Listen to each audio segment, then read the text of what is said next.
Ketiga, sepertinya ada strata jelas dalam komunitas Gemsa yang ditunjukkan melalui cincin anggota komunitas Gemsa.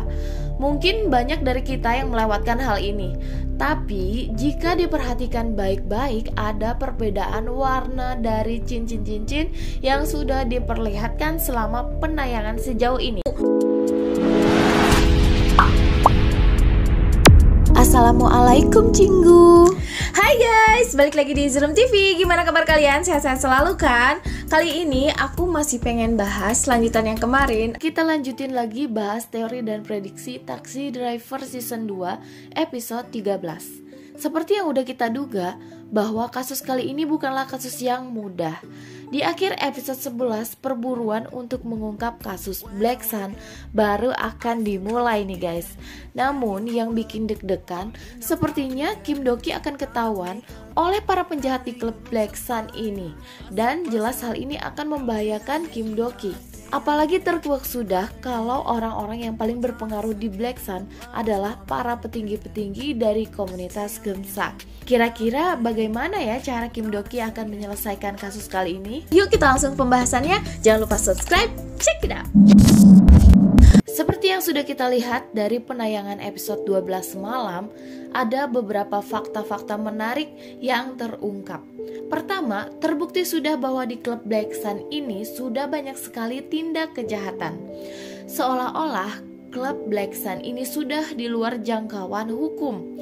Ini wajar karena ternyata penanggung jawab sekaligus salah satu pemilik Black Sun ini adalah Park Hyun-jo yang merupakan kepala inspektur kepolisian Metropolitan Seoul. Jelas akan sangat mudah buat dia menutupi segala kejahatan yang terjadi di klub Black Sun. Kedua, klub Black Sun memiliki 6 orang owner yang ternyata setelah diselidiki, ke-6 orang ini hanyalah kamuflase dari 1 orang pemilik yang pasti. Aku yakin kita semua sudah bisa menduga bahwa pemilik aslinya adalah pemimpin dari komunitas Gemsa, yaitu orang yang sering disebut-sebut sebagai uskup. Memang masih jadi misteri sih siapakah uskup ini, tapi aku menemukan sedikit teori menarik tentang identitas sebenarnya uskup dari bukti-bukti yang sudah terkumpul sampai saat ini. Nanti aku bakalan bahas di video terpisah ya. Ketiga, sepertinya ada strata jelas dalam komunitas Gemsa yang ditunjukkan melalui cincin anggota komunitas Gemsa. Mungkin banyak dari kita yang melewatkan hal ini, tapi jika diperhatikan baik-baik ada perbedaan warna dari cincin-cincin yang sudah diperlihatkan selama penayangan sejauh ini. Cincin salib milik Kapten Kim Hyung-sup di episode 2 berwarna silver, dan cincin milik Kim Bil-sung di episode 6 berwarna silver juga. Kemudian cincin milik kepala Yoo Myun-hyun di episode 12 semalam berwarna silver juga.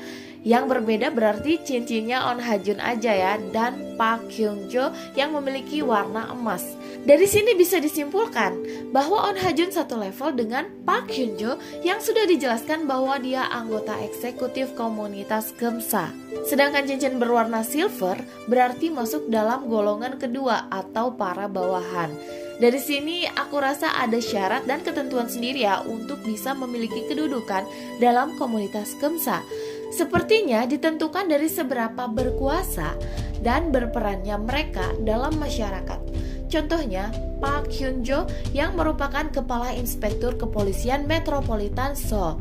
Berarti bisa dipastikan orang-orang yang berada di posisi eksekutif Gemsa adalah orang-orang yang punya jabatan dan pengaruh besar dalam masyarakat. Wah, luar biasa. Nah, yang jadi pertanyaan sekarang adalah kenapa On Ha-jun bisa menjadi salah satu eksekutif dalam Gemsa? Menurut aku, sepertinya ini ada hubungannya dengan uskup sendiri.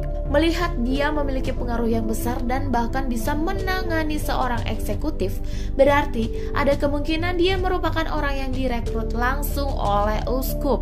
Itulah mengapa beberapa eksekutif masih menganggap dia adalah orang luar dan hanya anjing pemburu uskup. Tapi melihat cara bertarungnya, sepertinya kekuatannya setara dengan Kim Do-ki. Wah, aku yakin nih saat tiba waktunya mereka berdua bertarung pasti akan jadi pertarungan yang sengit. Gimana nih menurut kalian tentang teori ini? Jangan lupa komen di bawah ya guys. Sekarang kita bahas prediksi untuk episode 13. Di akhir episode 12 kemarin, Kim Do-ki dan tim Rainbow Taxi sepakat memutuskan untuk membantu menyelesaikan kasus reporter Kim Yong-min karena dirasa kasus ini akan membawa mereka lebih dekat dengan orang-orang yang mengincar Rainbow Taxi. Namun, hal ini pasti tidak semudah yang dibayangkan. Kim Do-ki yang masih belum ketahuan bahwa dia menyelidiki Black Sun sebagai staf keamanan akan melanjutkan tugasnya sebagai staf keamanan. Di sini mulai terbongkar kenapa semua kasus kekerasan di dalam klub Black Sun tidak pernah tercium oleh publik. Ternyata cara mereka menutupi kejahatan-kejahatan di dalam Black Sun adalah seperti saat terjadi kekerasan di dalam ruang VIP.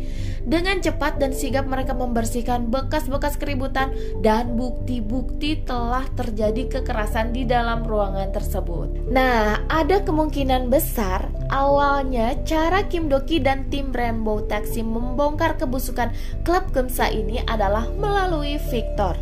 Sebelumnya, Kim Do-ki berhasil membodohi Victor bahwa dia adalah teman semasa sekolahnya dulu. Melihat saat ini Kim Do-ki menjadi bagian staf keamanan di pertemuan kedua, mereka pun tidak canggung lagi.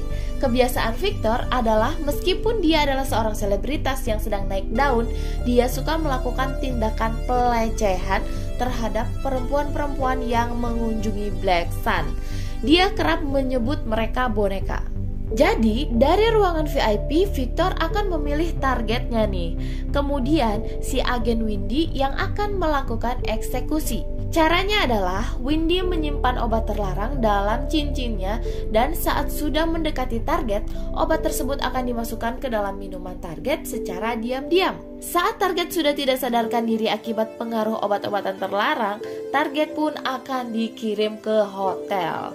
Nah, disitulah Victor sudah menunggu untuk melecehkannya. Kim Do-ki yang menyadari hal ini pun mencoba menghentikan Victor dengan mendobrak pintu kamar hotel tempat Victor akan mengeksekusi korbannya. Seperti biasa, disitulah Victor akan dihajar dan kemungkinan besar di sini akan dibeberkan ke publik tentang kejahatan Victor yang sering dia lakukan di klub Black Sun. Otomatis ini akan membuat publik tahu dong tentang kebobrokan Black Sun, apalagi Victor adalah selebritas yang mempromosikan Black Sun. Seandainya publik tahu, jelas ini akan membuat keteteran dong para petinggi komunitas Gemsa yang mengelola Black Sun. Nah, yang bikin overthinking adalah di akhir preview terlihat keselamatan Kim Do-ki terancam lagi, di mana saat dia berhasil masuk ke ruangan kepala untuk mencari bukti-bukti tambahan, dia malah ketahuan oleh kepala Yoo Moon-hyun. Akhirnya, sebagai hukuman, Kim Do-ki pun diberikan obat terlarang ke tubuhnya. Hal ini membuat Kim Do-ki hilang kesadaran. Setelah itu, Kim Do-ki dibiarkan berkeliaran di jalanan.